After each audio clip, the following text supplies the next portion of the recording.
Hello students, good morning. Welcome to the new lecture of Geotechnical Engineering. In the previous topic we have discussed about the basics of foundation. तो last time हमने basics of foundation में देखा था कि कौन कौन सी methods है bearing capacity find करने के लिए, जिसमें से हमें सिलेबस में टेरज़ागिस थियरी और आईएस कोड मेथड जो है वो पढ़नी है. ओके तो टेरज़ागिस बेयरिंग कैपेसिटी थियरी के एजम्पशंस हमने देखे थे लास्ट टाइम. उसके बाद ये एनालिसिस देखा था पूरे फिगर के ऊपर से कि क्या एनालिसिस होता है. तीन जो मतलब जोन बनते हैं वो भी हमने देखे थे कि कौन कौन से जोन जो है वो क्रिएट होते हैं, जिसमें से जोन 1 जो है उसे हमने इक्विलिब्रियम इलास्टिक इक्विलिब्रियम जोन बोला था. जोन 2 थे जिसे हम रेडियल शेयर बोलते थे. जोन 3 था जो कि 2 नंबर्स में था, जिसे हमने लीनियर शेयर जोन बोला था. ओके तो इतने टाइप के जोन जो है वो क्रिएट होते हैं टेरज़ागी की थियरी में. ओके उसके बाद हमने आगे उस पर कौन से अपवर्ड डाउनवर्ड फोर्स लगते हैं, दोनों इक्वल होते हैं अपवर्ड डाउनवर्ड फोर्स, तो ही जो हमारा जो इलास्टिक इक्विलिब्रियम वाला जोन है वो स्टेबल रह सकता है, ऐसा हमने एज्यूम किया था. और उसके ऊपर से हमने इक्वेशन निकाला था Q you is equal to C into N C plus gamma into D N Q plus 0.5 gamma B into N gamma. Okay तो ये मतलब आपका बेयरिंग कैपेसिटी का इक्वेशन था स्ट्रिप फुटिंग के लिए. अब इससे आगे चलते हैं कि आगे क्या होता है. ओके तो आज के लेक्चर में यहाँ से स्टार्ट करेंगे.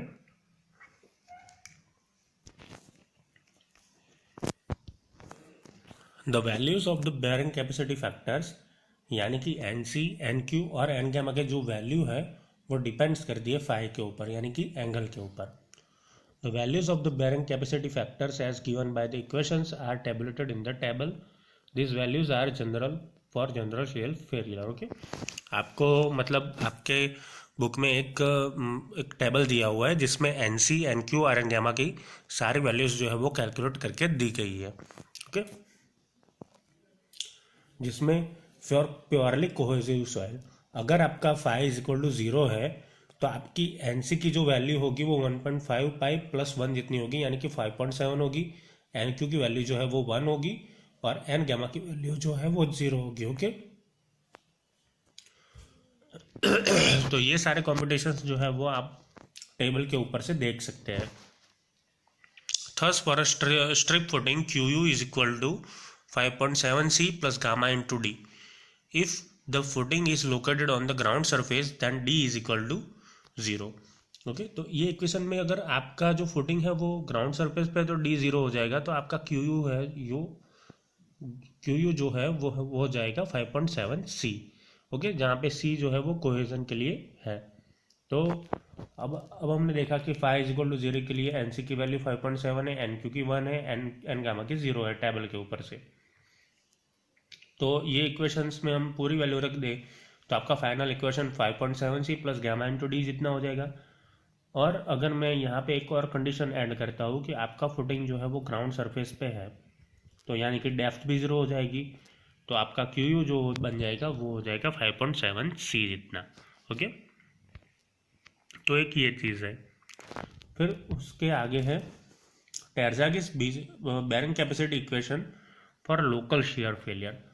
अगर आपका फेलियर जो है वो लोकल शेयर होता है तो क्या होता है. तो देखो एक मैं आपको कंडीशन बता देना चाहूँगा कि अगर 29 डिग्री से एंगल कम है आपका, तो आपका जो फेलियर होगा वो लोकल शेयर फेलियर में कैलकुलेट होगा.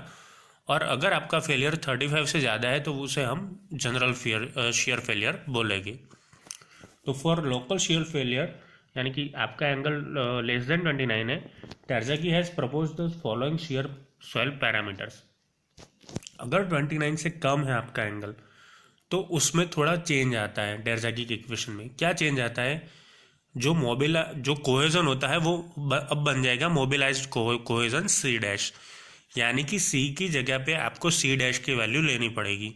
और सी डैश की वैल्यू क्या होगी, 2/3 ऑफ सी, यानी कि सी की जो ओरिजिनल वैल्यू है उससे 2/3 वैल्यू हमें लेनी पड़ेगी. और एंगल भी चेंज हो जाएगा, तो एंगल क्या होगा, mobilised angle of shearing resistance phi dash is equal to tan inverse of 2/3 tan phi, यानी कि जो आपका ओरिजिनल एंगल है tan phi उससे 2/3 जितना हो जाएगा tan इनवर्स जितना। ओके, तो आपके अंदर इक्वेशन के अंदर अगर शेयर फेलियर है, लोकल शेयर फेलियर है, यानी कि 29 डिग्री से कम का एंगल है, तो आपको फाई डैश और सी डैश जो है फिर से रिकैलकुलेट करना पड़ेगा और वो फैक्टर्स जो है वो ऐड करने पड़ेंगे। ओके, तो ये दोनों आप देख सकते हो कि रिड्यूस वैल्यू है। Okay, the reduce values of phi equal to phi dash are use to determine bearing capacity parameters from the values of the general shear failure. यानी कि अब देखो जो एन क्यू, एन सी और N gamma था उसके change में, यानी कि उसके मतलब उसकी जगह पे क्या आ जाएगा, एन सी dash, N Q gamma, N Q dash और एन गामा डैश। तो इन द सेंस आपकी जो ओरिजिनल एन सी की वैल्यू थी वो अब बन जाएगी एन सी डैश की वैल्यू, एन क्यू बन जाएगा एन क्यू डैश, और एन गामा जो था वो एन गामा डैश बन जाएगा लोकल शेयर फेलियर के केस में। Okay, the equation for the local shear failure for strip footing can be written as, देखो ये इक्वेशन हमने फिर से लिखा तो ऐसा हो जाएगा, q you is equal to, जहाँ पे ओनली सी था वहाँ हो जाएगा 2/3 c into N C dash plus gamma D N Q dash plus 0.5 gamma B N gamma dash. Okay, where N C dash, N Q dash and N gamma dash are for reduce values of phi equal to phi dash, यानी कि phi की जगह पे हमने 5 dash लिया तो जो value में मतलब चेंज आया उसे हमने डिनोट किया ऊपर डैश के ऊपर से। Okay, N C dash, N Q dash and N gamma dash. तो ये जो चेंज होता है वो लोकल शेयर फेलियर के लिए आपके इक्वेशन में होता है। इससे आगे देखते हैं, अगर आपका मतलब कोहेजन लेस सॉइल में आपका एंगल जो है फाई वो ग्रेटर देन 36 है, यानी कि 36 से अपर है, तो general shear failure is likely to occur. तो आपका जो फेलियर होगा वो जनरल शेयर फेलियर होगा। ओके, सपोज कि हम एंगल लेते हैं 40 डिग्री, अगर 40 डिग्री का एंगल लेते हैं तो टेबल के ऊपर से एन सी की वैल्यू आएगी 95.7, एन क्यू की वैल्यू आएगी 81.3 एंड एन गामा की वैल्यू आएगी 100.4। ओके, तो ये है 40 की value for a cohesionless soil if theta is phi is less than 29 degree, local shear failure is likely to occur. Suppose हमने 25 डिग्री का एंगल लिया, तो देखो पहले अगर ये था जनरल शेयर फेलियर तो N C, N Q, N gamma चलता, लेकिन अभी देखो यहाँ पे 25 डिग्री एंगल है, यानी कि 29 से कम हो गया है, तो हमें फाई डैश और सी जो है वो फिर से फाइंड करना पड़ेगा। ओके, तो देखते हैं कि अगर ऐसा होता है तो हम क्या करेंगे स्टेप्स में। तो फाई डैश हो जाएगा आपका tan inverse 2/3 phi, tan inverse 2/3 tan 25, तो ये जो वैल्यू आप पूरी करोगे तो वो बन जाएगा 17.27 डिग्री, यानी कि reduce value of phi. Okay, यानी आपका एंगल जो ओरिजिनली 25 था वो अब रिड्यूस होके 17.27 डिग्री हो गया, यानी कि वो उसकी वैल्यू जो है वो रिड्यूस हो गई फ्रॉम टेबल बाय इंटरपोलेशन। अब इंटरपोलेशन से हमें क्या समझ में आता है, देखो आपकी जो फाई की वैल्यू थी, देखो ये इंटरपोलेशन बहुत समझने जैसी चीज़ है कि इंटरपोलेशन किस लिए करते हैं, जब आपकी वैल्यू दो वैल्यू के बीच में हो और आपको एग्जैक्ट वैल्यू फाइंड करनी हो तब आप इंटरपोलेशन का यूज़ करते हैं। ओके, जैसे कि देखो फाई की वैल्यू 15 डिग्री थी तब एन सी की वैल्यू थी 12.9, और 20 जब फाई की वैल्यू हुई तब उसकी वैल्यू हो गई 17.7। ओके, तो ये इंटरपोलेशन बुक में आपको डायरेक्टली समझा दिया है, लेकिन मैं आपको स्टेप बाय स्टेप समझाता हूँ कि कैसे मतलब वैल्यूज जो है वो पुट करते हैं। तो आपका एंगल 15 डिग्री है तब एन सी 12.9 है, और 20 हुआ जब आपका एंगल तो 17.7 हो गया, यानी कि आपके एंगल में 5 डिग्री का डिफरेंस आया तो एनसी की वैल्यू में इतना डिफरेंस आया। कितना डिफरेंस आया वो देखते हैं, डिफरेंस इज इक्वल टू 5। देखो यहाँ पे 5 जितना डिफरेंस आया यानी कि आपका एंगल 5 डिग्री बढ़ गया, तो एनसी की वैल्यू में चेंज कितना आया 4.8 जितना। अब देखो हमारे पास ओरिजिनल एंगल कितना है 17.27 डिग्री, यानी 15 से कितना ज़्यादा है 2.27 डिग्री, तो अगर 5 के डिफरेंस में 4.8 जितना डिफरेंस आता है एनसी की वैल्यू में, तो 2.27 की वैल्यू में कितना डिफरेंस आएगा, ऐसे हम एक मतलब इक्वेशन रख सकते हैं और डिफरेंस फाइंड कर सकते हैं। 2.27 मल्टीप्लाई बाय 4.8 डिवाइड बाय 5। तो ये आपका एक क्रॉस मल्टीप्लिकेशन का इक्वेशन हो गया, जिससे आपको वैल्यू मिल गई 2.18। अब देखो ये 2.18 है वो डिफरेंस है, हमने 15 के रेफरेंस से गिना था। ओके, और आपको पता है कि 12.9 और 17.7 यानी कि वैल्यू बढ़ रही है। तो आपका एंगल जब 17 होगा तो 50 की वैल्यू में जितनी एनसी की वैल्यू है उसमें ये डिफरेंस हम ऐड कर देंगे। NC is equal to 12.9 plus 2.18 means NC की वैल्यू ओरिजिनल हो जाएगी 15.08। यानी कि आपके 17.27 डिग्री के लिए एनसी डैश की वैल्यू हो जाएगी 15.8। तो ऐसे ही हमें और सभी वैल्यूज के लिए करना है। Likely N Q dash is equal to 5.76, N gamma dash 3.64। Okay, तो ये बात हो गई 29 से कम की और 36 के ज़्यादा की। ओके, तो 36 से अगर ज़्यादा होता है तो हमें कुछ करने की ज़रूरत नहीं है, जो वैल्यू है वही हमने ले लेनी है, यानी कि जनरल शेयर फेलियर काउंट कर लेना है। अगर कम है तो मैंने जैसे बताया आगे ऐसे करना है, और अगर इन बिटवीन है यानी कि 29 और 36 के बिटवीन है तो हमें क्या करना है वो अब ये स्टेप में देखते हैं। ओके,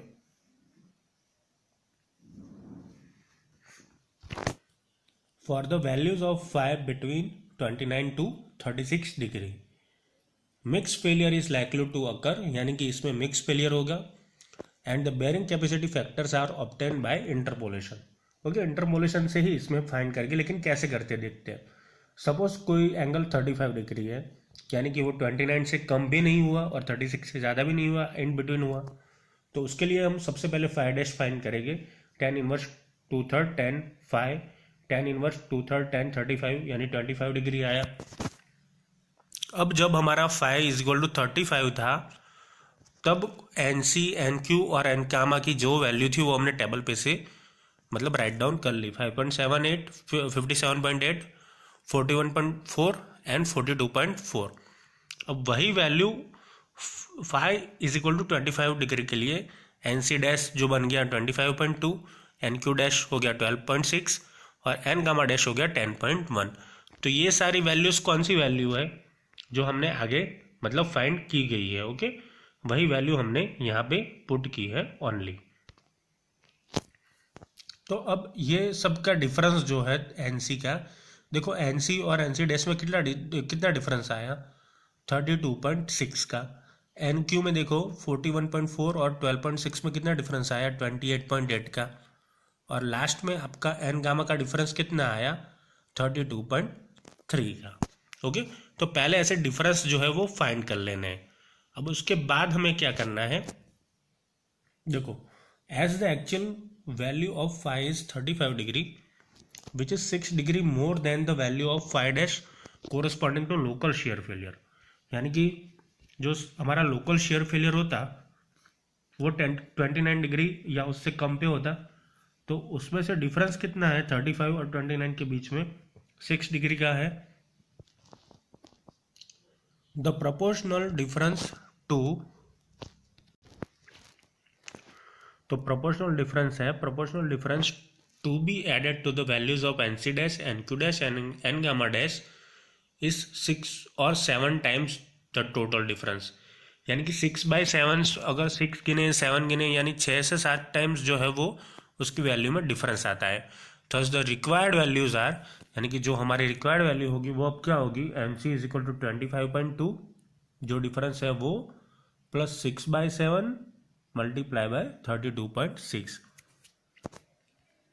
यानी कि हमें जो ये वैल्यू मिली थी उसमें 6 to 7 टाइम्स जो है वो हमें डिफरेंस जो है वो ऐड कर देना है आगे की वैल्यू के कॉरस्पॉन्डिंग। तो ऐसा हमने किया तो एन सी की वैल्यू आई 53.14, एन क्यू की वैल्यू आई 37.29 और एन गामा की वैल्यू आई 37.79। ओके, तो ऐसे करके हम तीनों केसों में फाइंड करते हैं, लोकल शेयर फेलियर में, जनरल में या तो फिर मिक्स फेलियर में।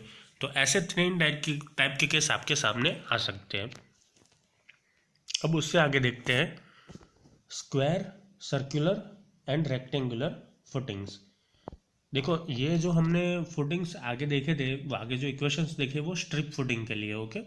लेकिन ऐसा नहीं हो सकता कि ओनली स्ट्रिप फुटिंग के लिए ये एप्लीकेबल हो, तो उसमें थोड़े मॉडिफिकेशन आएंगे, तो वो हम देखते हैं क्या है। Terzaghi derive equation for strip footings. Strip footing ने टर्जागी के लिए स्ट्रिप फुटिंग के लिए टर्जागी ने इक्वेशन डिराइव किया, जो हमने आगे देखा इक्वेशन में, okay. The deformation under a strip footing are two dimensional. Deformation हमने जो सोचा वो टू डायमेंशनल था। On the other hand the deformation of soil under a square circular footing are three dimensional. अब देखो जो मतलब स्क्वायर, सर्कुलर और उसमें जो फुटिंग में डिफॉर्मेशंस आते हैं वो थ्री डायमेंशनल होते हैं।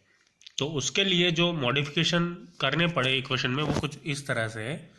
स्क्वायर फुटिंग के लिए आपका क्यू यू का इक्वेशन हो जाएगा 1.3 सी इंटू एन सी plus gamma into D into N Q plus 0.4 gamma into B into N gamma, okay.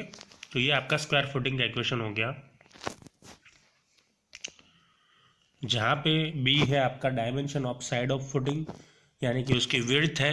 Circular footing का इक्वेशन आपका हो गया Q you is equal to C into N C plus gamma into D into N Q plus 0.3 gamma into B into N gamma, where B is equal to diameter of the footing. ये circular के, rectangular के और आगे जो equation देखा वो आपको याद रखना है, ओके।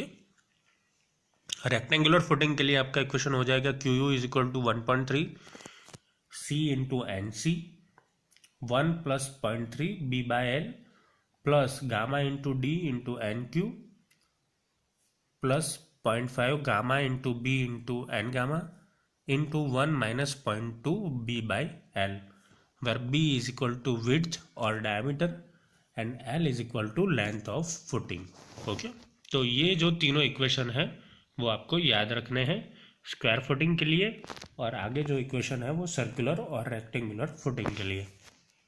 देखो ओनली स्ट्रिप फुटिंग हो ऑलवेज ऐसा ज़रूरी है नहीं, कभी कभी सर्कुलर भी होते हैं, कभी कभी रेक्टेंगुलर भी होते हैं और कभी कभी स्क्वायर फुटिंग्स भी केसेस में देखने को मिलते हैं। तो उसके लिए इक्वेशन होना ज़रूरी है, इसलिए टर्जागी ने अपने इक्वेशन में थोड़े मॉडिफिकेशन किया और ऐसे तीन इक्वेशन और बनाए सर्कुलर, रेक्टेंगुलर और स्क्वायर फुटिंग्स के लिए, ओके। तो यहाँ पे आपकी टर्जागी की जो थियरी है वो कम्प्लीटली फिनिश होती है, ओके। वैसे तो अगर आपको टर्जागी की थियरी पूछे तो आपको जो क्यू का इक्वेशन था, जो लास्ट टाइम मैंने इक्वेशन में बताया था, वहाँ तक ही आपको दिखाना है। और अगर आपको और फुटिंग्स का यानी कि सर्कुलर, रेक्टेंगुलर और स्क्वायर का पूछे तो ही ये थियरी आपको जो है वो ऐड करनी है, ओके। और बीच में जो कैलकुलेशन मैंने एंगल्स का बताया वो आपके एग्जाम्पल्स के लिए है, ओके। अब उससे आगे एक थियरी देखते हैं, effects of water table on bearing capacity. यानी कि वाटर टेबल से आपको देखो फाउंडेशन फुटिंग की बात कर रहे हैं, वो अंडरग्राउंड होगा, ग्राउंड लेवल के बिलो होगा, तो वहाँ पे आपका वाटर टेबल भी एक्ट कर रहा होगा। तो वाटर टेबल का क्या एक्ट रहता है तो वो हम देखते हैं, उसकी इफेक्ट देखते हैं। Terzaghi has derived bearing capacity equation on the assumptions that water table is located at a greater depth. Terzaghi ने जो इक्वेशन बनाया उसमें उसने वाटर टेबल को निग्लेक्ट कर दिया, यानी कि वाटर टेबल जो है वो ग्रेटर डेप्थ पे है ऐसा सोच लिया। If the water table is located close to the foundation the equation is modified. अगर वाटर टेबल जो है वो क्लोज है आपके फाउंडेशन फुटिंग के, तो इक्वेशन जो है वो मॉडिफाइड होगा। और मॉडिफाइड किया गया इक्वेशन कैसा होगा वो देखते हैं। Q you is equal to C into N C plus gamma 1 D into N Q R W 1 plus 0.5 gamma 2 B N gamma R W 2। यानी कि ये जो आर डब्ल्यू 1 और आर डब्ल्यू 2 जो है वो इक्वेशन में ऐड हो जाएगी और उसे हम रिडक्शन फैक्टर बोलते हैं, ओके। तो रिडक्शन फैक्टर क्या है, क्या उसका असर पड़ता है वो हम देखते हैं, जिसमें गामा 1 है आपका average unit weight of the surcharge soil situated above the water table. Water table के ऊपर जो वेट है मतलब सॉइल है उसका एवरेज यूनिट वेट, उसे हम गैमा 1 बोलेंगे सरफेस सॉइल का। गैमा 2 है वो average unit weight of the soil in the ways zone situated with in a depth be below the base of the footing, यानी कि जो एग्जैक्टली जो आपका मतलब सॉइल जो फुटिंग के नीचे की जो सॉइल है एग्जैक्टली उसका जो यूनिट वेट है एवरेज यूनिट वेट, उसे हम गैमा 2 बोलेंगे। When water table is at ground surface both gamma 1 and gamma 2 are the saturated weights. Okay, जब वाटर टेबल ग्राउंड सरफेस पे होगा तो गैमा 1 एंड गैमा 2 जो हो गए वो सैचुरेटेड वेट्स हो गए, यानी कि वो मॉइस्चर वाले हो गए। आपको सबको पता है कि वाटर टेबल अगर ग्राउंड टेबल तक है तो जो भी सॉइल होगी वो सॉइल का जो यूनिट वेट होगा वो सैचुरेट होगा। When the water table is just at the base of the footing, जब बेस ऑफ फुटिंग पे होगा वाटर टेबल आपका, तो गैमा 2 जो होगा वो ही ओनली गैमा सेचुरेशन बनेगा। ओके, तो ये एक आपको याद रखना है कि जब आपका वाटर टेबल ग्राउंड सरफेस तक होगा तब गैमा 1 एंड गैमा 2 दोनों गैमा सेचुरेशन होंगे, और जब वाटर टेबल आपके जस्ट फुटिंग के नीचे होगा बेस पे, तब आपका ओनली गैमा 2 जो होगा वही आपका गैमा सेचुरेशन बनेगा। फिर उसके बाद जो है हमने देखने हैं तीन केस, ऐसे में 3 केस बनते हैं। देखो स्टूडेंट्स, सबसे फर्स्ट जो केस है वो है water table located above the base of the footing. First case में क्या है कि आपका वाटर टेबल है above the base of the footing है, तो RW1 जो रिडक्शन फैक्टर होगा वो 0.5 1 plus ZW1 upon D, RW2 is equal to 0.5 जो है वो एडिशनली ऐड होगा। ये कौन सा किस्से में, आपका जब लोकेशन ऑफ फुटिंग जो है वो above the base of the footing होगा तब। सेकंड आपका केस है water table located at a depth below the base of the footing. अगर बिलो है तो आपका RW1 जो है वो 1 हो जाएगा, और RW2 जो है वो 0.5 1 प्लस ZW2 अपॉन बी हो जाएगा। ओके, और केस 3 जो है वो कुछ ऐसे है, water table located at a depth equal to और greater than the width of the footing below the base of the footing. Okay, यानी आपका वाटर टेबल जो है वो आपका फुटिंग की जो विड्थ है यानी कि टोटल डेप्थ है उससे भी ज़्यादा डीप डेप्थ में है, या तो उससे ज़्यादा अबोव है, यानी कि वो बहुत दूर है वाटर टेबल आपका दूसरा ऐसा फाउंडेशन डेप्थ वाला आ जाए उतनी दूरी पे है, तो आपका RW1 जो है वो 1 हो जाएगा और RW2 जो है वो भी 1 हो जाएगा। ओके, यहाँ पे मैंने 2 लिखा है लेकिन वो 1 हो जाएगा, यानी कि उसमें कोई डिफरेंस नहीं आएगा, इसलिए यहाँ पे लिखा है no reduction is made in the bearing capacity.